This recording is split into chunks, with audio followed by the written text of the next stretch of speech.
per el fet de que el pressupost que presenta l'Ajuntament de València no contribuirà a l'eixida de la crisi ni va a contribuir tampoc a la tranquil·litat de les famílies valencianes que estan en una situació més dèbil. Per què?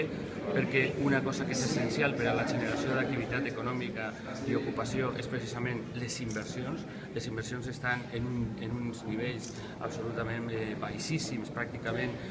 a nivells de principis dels anys 90. Per tant, aquesta contribució que té que fer l'Ajuntament a la reactivació econòmica no es va produir i tampoc les mesures de polítiques actives d'ocupació ni de protecció en matèria de serveis socials a les famílies i als sectors més debilitats estan en aquest sentit contemplades als nivells que nosaltres pensem que serien raonables. A banda d'això, nosaltres insistirem avui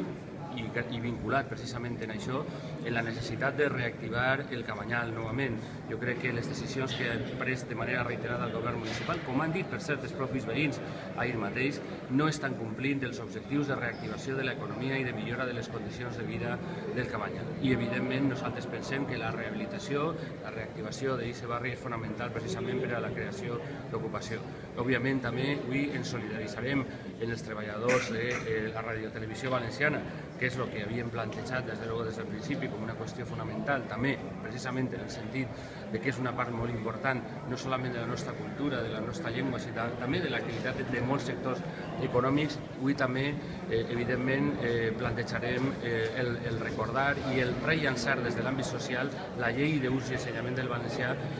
algo que és fonamental passats ja més de 30 anys de la seva aprovació. Per tant, jo crec que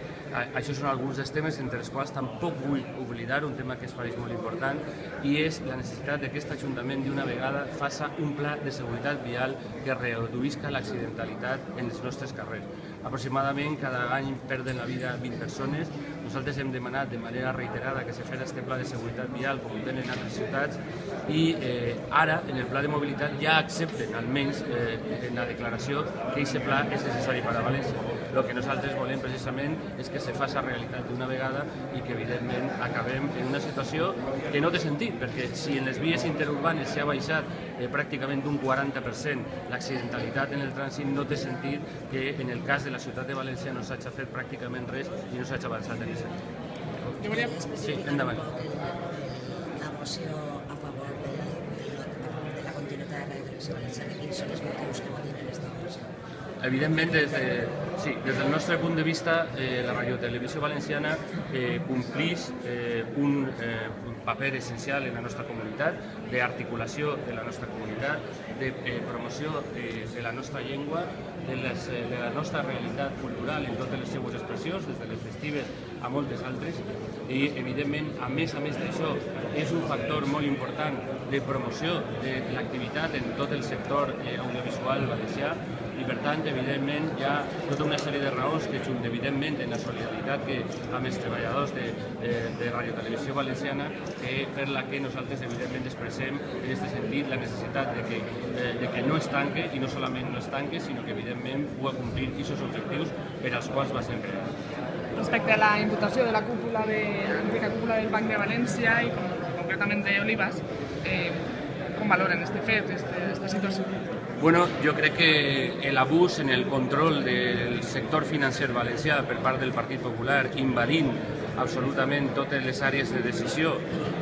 sometent-les no a criteris professionals, sinó als deliris d'uns objectius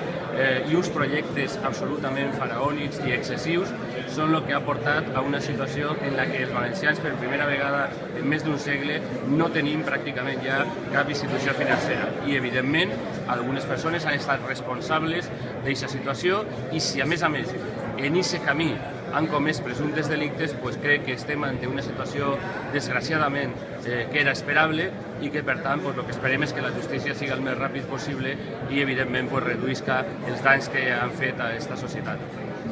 Gràcies. Molt bé, moltes gràcies.